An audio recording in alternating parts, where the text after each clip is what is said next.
नमस्कार, मैं अनुज कुमार। आप देख रहे हैं जनपथ लाइव। इस वक्त आपके सामने दिल्ली विधानसभा चुनाव से एक बहुत बड़ी अपडेट आई है, जिसे लेकर हाजिर हूं। ये अपडेट है इंडिया गठबंधन से संबंधित। इंडिया गठबंधन की दिल्ली के अंदर या फिर यूं कहें पूरे देश के अंदर उल्टी गिनती शुरू हो गई है। दिल्ली में ऐसा कुछ हुआ है कि कांग्रेस और अरविंद केजरीवाल यानी कि आम आदमी पार्टी एक दूसरे की दुश्मन बन बैठी हैं। जहां एक तरफ कांग्रेस लगातार अरविंद केजरीवाल को राष्ट्रविद्रोही, साथ ही साथ अरविंद केजरीवाल और एसएससी पर एफआईआर दर्ज करा रही है। आज कांग्रेस पार्टी आम आदमी पार्टी पे अरविंद केजरीवाल जी पे एंटी नेशनल होने के आरोप लगा रही है। दूसरा उनका जो कृत है, कल कांग्रेस पार्टी ने अरविंद केजरीवाल जी के खिलाफ और मेरे खिलाफ एक एफआईआर दर्ज कराई। वहीं अरविंद केजरीवाल ने एक बड़ा पलटवार करते हुए आम आदमी पार्टी ने कांग्रेस पर बड़ा आरोप लगाया है। उन्होंने आरोप लगाया है कि कांग्रेस ने दिल्ली विधानसभा चुनाव ने भारतीय जनता पार्टी के साथ साठगांठ कर ली है। ये बिल्कुल साफ हो गया है कि दिल्ली के चुनाव के लिए कांग्रेस ने भारतीय जनता पार्टी से साठगांठ कर ली है। और बड़ा आरोप कांग्रेस की तरफ से यह भी लगाया जा रहा है कि आम आदमी पार्टी कहीं ना कहीं देखा जाए राष्ट्र विरोधी पार्टी है। अब क्या कुछ अपडेट है आपके सामने लेकर हाजिर हूं। पूरी खबर जानने के लिए इस वीडियो को शुरू से आखिरी तक देखिएगा। साथ ही साथ चैनल को सब्सक्राइब करके बेल आइकन जरूर दबा लीजिएगा और कमेंट में अपनी राय और प्रतिक्रिया जरूर दर्ज करिएगा। जिस तरीके से जब इंडिया गठबंधन को हराने के लिए यानी कि भारतीय जनता पार्टी को शासन सत्ता से उखाड़ फेंकने के लिए उसके सामने तमाम विपक्षी दलों ने मिलकर एक बड़ा अलायंस बनाया और उस अलायंस का नाम रखा इंडिया गठबंधन। इस गठबंधन के बनने के साथ ही इस गठबंधन में दलित और मुस्लिम की स्वतंत्र राजनीतिक पार्टियों को दूर रखा गया। किसी को भी भागीदारी नहीं दी गई और तमाम तरीके की टीका टिप्पणी उस वक्त बहुजन समाज पार्टी पर भी इस गठबंधन की तरफ से की गई। उस वक्त बसपा सुप्रीमो ने एक प्रेस कॉन्फ्रेंस करके अपने ट्वीट के माध्यम से ये कहा था कि ये गठबंधन ऐसा है कि दिल मिले ना मिले हाथ मिलाते रहिए। और ये बात समय समय पर सच साबित हुई है। तमाम जो चुनाव हुए उन चुनाव में इस बात को सच साबित हुआ है और मायावती जी की भविष्यवाणी आज फिर से सच साबित होती हुई नजर आ रही है। दिल्ली विधानसभा चुनाव से बड़ी अपडेट निकलकर सामने आ रही है। इंडिया गठबंधन की उल्टी गिनती शुरू हो गई है। मायावती जी की भविष्यवाणी सच साबित हो रही है। कांग्रेस और आम आदमी पार्टी में रार हो गई है और वहीं दिल्ली विधानसभा चुनाव में आम आदमी पार्टी को अखिलेश यादव की तरफ से पहले ही समर्थन दिया जा सका है। कांग्रेस ने कहा है कि अरविंद केजरीवाल राष्ट्र विरोधी हैं। वहीं आम आदमी पार्टी ने भी कांग्रेस पर गंभीर आरोप लगाए हैं। आम आदमी पार्टी ने कांग्रेस पर आरोप लगाया कि कांग्रेस के कैंडिडेट की जो सूची जारी हो रही है वो सूची भारतीय जनता पार्टी के दफ्तर बंद से बनकर आ रही है। तीसरी बात, हमें आधिकारिक सूत्रों से पता चला है कि कांग्रेस के जो प्रत्याशी हैं उनका चुनाव का खर्चा भारतीय जनता पार्टी से आ रहा है। भारतीय जनता पार्टी कांग्रेस के प्रत्याशियों की फंडिंग कर रही है।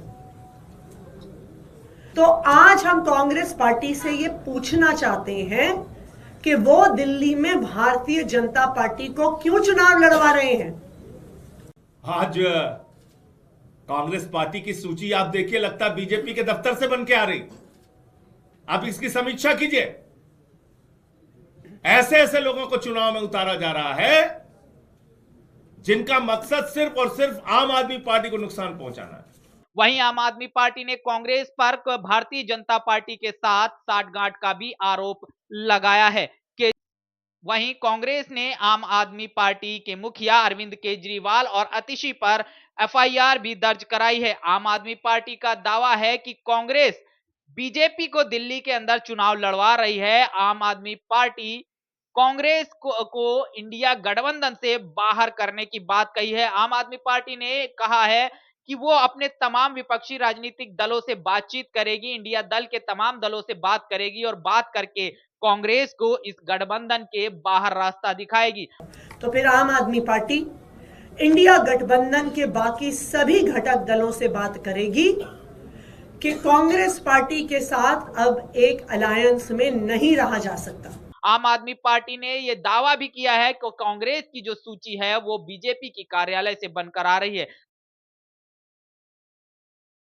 तो कहीं ना कहीं देखा जाए मायावती जी ने पहले ही ये भविष्यवाणी कर दी थी कि इस पार्टी जो ये अलायंस है इंडिया अलायंस, इस अलायंस में जो तमाम राजनीतिक दल हैं उनके दिल साफ नहीं है, वो हाथ दिल मिले ना मिले हाथ मिलारे रहने की बात करते हैं और समय समय पर ये चुनावों में जगजाहिर भी हुआ है, चाहे वो हरियाणा का चुनाव हो, झारखंड का चुनाव हो, जम्मू कश्मीर का चुनाव हो, हर एक चुनाव में इंडिया गठबंधन अलग थलग रहा और एक दूसरे के सामने चुनाव लड़ता हुआ नजर आया, जिसका एक बहुत बड़ा फायदा भारतीय जनता पार्टी को हुआ है। अब वही कुछ होता हुआ नजर आ रहा है दिल्ली के अंदर। दिल्ली के अंदर आम आदमी पार्टी और कांग्रेस एक दूसरे के सामने चुनाव लड़ रहे हैं। वो भारतीय जनता पार्टी से लड़ने के बजाय एक दूसरे से ज्यादा लड़ते हुए नजर आ रहे हैं। जहां एक तरफ कांग्रेस ने आम आदमी पार्टी के मुखिया अरविंद केजरीवाल को राष्ट्र का विद्रोही बताया है, साथ ही साथ अरविंद केजरीवाल और आतिशी पर एफआईआर दर्ज।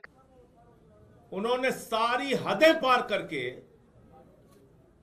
देश के लोकप्रिय नेता, दिल्ली के सबसे लोकप्रिय नेता अरविंद केजरीवाल जी, जो हमारी पार्टी के अगुवा हैं, उनको कह रहे हैं एंटी नेशनल है केजरीवाल।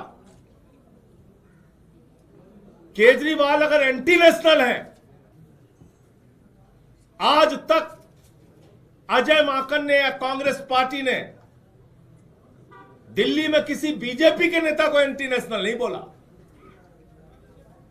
हम राष्ट्र विरोधी हैं, अरविंद केजरीवाल राष्ट्रद्रोही हैं। ये किस प्रकार का बयान है? कराई। वहीं आम आदमी पार्टी की तरफ से भी प्रेस कॉन्फ्रेंस करके, जिसमें आतिशी और संजय सिंह ने उस प्रेस कॉन्फ्रेंस को किया और कांग्रेस पर गंभीर आरोप लगाए। उन्होंने कांग्रेस पर आरोप लगाते हुए ये कहा कि कांग्रेस भारतीय जनता पार्टी के साथ साठगांठ में है। भारतीय जनता पार्टी ही कांग्रेस के कैंडिडेट की सूची तैयार कर रही है। साथ ही साथ उन्होंने ये भी कहा कि भारतीय जनता पार्टी कांग्रेस के प्रत्याशियों को फंड कर रही है, जो कि भारतीय जनता पार्टी की कहीं ना कहीं कांग्रेस मदद करती हुई नजर आ रही है। साथ ही साथ बड़ी बात कहते हुए संजय सिंह ने यह भी कहा है कि वो गठबंधन के तमाम दलों से बातचीत करेंगे और कांग्रेस को इस अलायंस से बाहर करेंगे। बड़ी खबर निकलकर सामने आ रही है। वहीं दूसरी तरफ अब देखने वाली बात यह होगी कि भारतीय जनता पार्टी की बी टीम कौन होगी, कांग्रेस या आम आदमी पार्टी, क्योंकि लगातार बहुजन समाज पार्टी पर इस तरीके के आरोप लगाए गए हैं, और या फिर वो समाजवादी पार्टी जो इस चुनाव के अंदर अरविंद केजरीवाल के साथ में है। देखना होगा क्या कुछ होगा। हालांकि मायावती जी की भविष्यवाणी सच हो रही है और वो सच होती हुई नजर आ रही है, तो क्या 2027 तक आते आते तमाम जो समीकरण हैं वो बिखर जाएंगे? क्या इंडिया गठबंधन खत्म हो जाएगा या खत्म हो चुका है? देखने वाली बात होगी। अपनी राय और प्रतिक्रिया कमेंट में जरूर दर्ज करिएगा। बाकी बने रहिएगा जनपथ लाइव के साथ। मिलेंगे दूसरी वीडियो में, तब तक के लिए धन्यवाद।